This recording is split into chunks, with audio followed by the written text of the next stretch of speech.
Shalom saudaraku yang dikasihi Tuhan Yesus Kristus.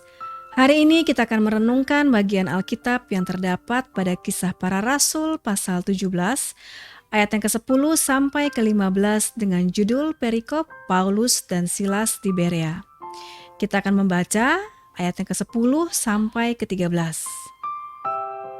Tapi pada malam itu juga segera saudara-saudara di situ menyeru Paulus dan Silas berangkat ke Berea.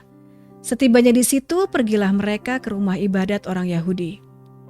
Orang-orang Yahudi di kota itu lebih baik hatinya daripada orang-orang Yahudi di Tesalonika, karena mereka menerima firman itu dengan segala kerelaan hati dan setiap hari mereka menyelidiki kitab suci untuk mengetahui apakah semuanya itu benar demikian.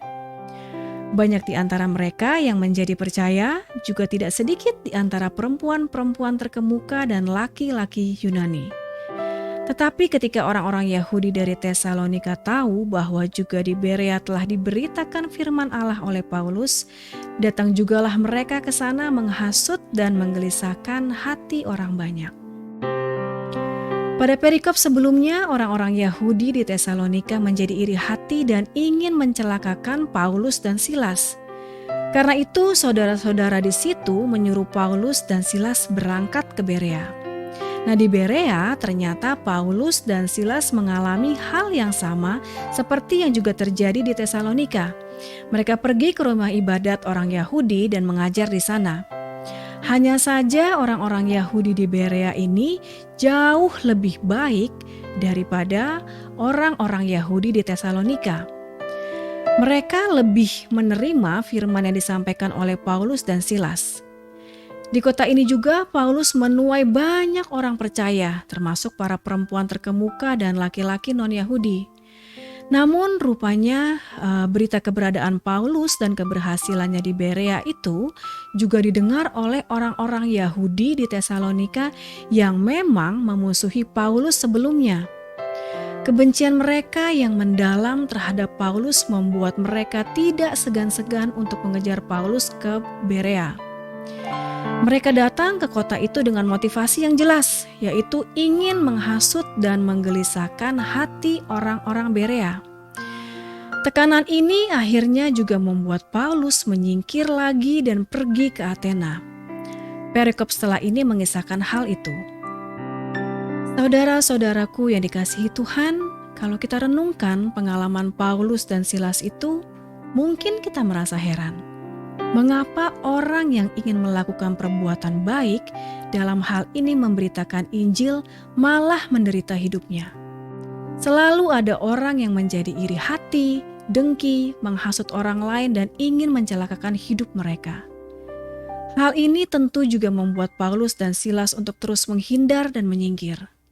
Sungguh jauh dari perasaan hidup tenang dan nyaman seperti yang kita bayangkan ketika menjadi orang Kristen. Tetapi yang juga mengherankan, Paulus dan Silas tidak pernah berhenti memberitakan Injil. Bahkan mereka selalu siap untuk pergi kemanapun, untuk menghadapi apapun demi memberitakan Injil. Lagi pula di balik penderitaan apapun yang kita alami, ada berkat tersembunyi yang bisa terjadi.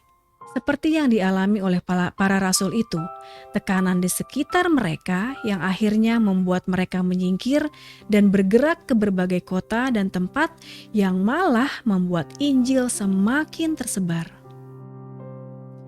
Saudaraku yang terkasih di dalam Tuhan, melalui kisah ini mungkin kita perlu menata ulang iman kita sebagai orang Kristen. Bahwa menjadi orang percaya dan dipenuhi dengan Roh Kudus tidaklah membawa kita untuk memiliki tuntutan hidup menjadi sukses, baik, sejahtera, aman, nyaman, dan bahagia. Namun menjadi orang percaya yang dipenuhi Roh Kudus memiliki tanda yang tidak lain adalah selalu mengusahakan dan siap menderita menghadapi apapun demi pemberitaan Injil. Apakah kita mengaku orang percaya yang dipenuhi Roh Kudus? Sudahkah kita memiliki tanda-tanda ini? Shalom, Tuhan Yesus memberkati.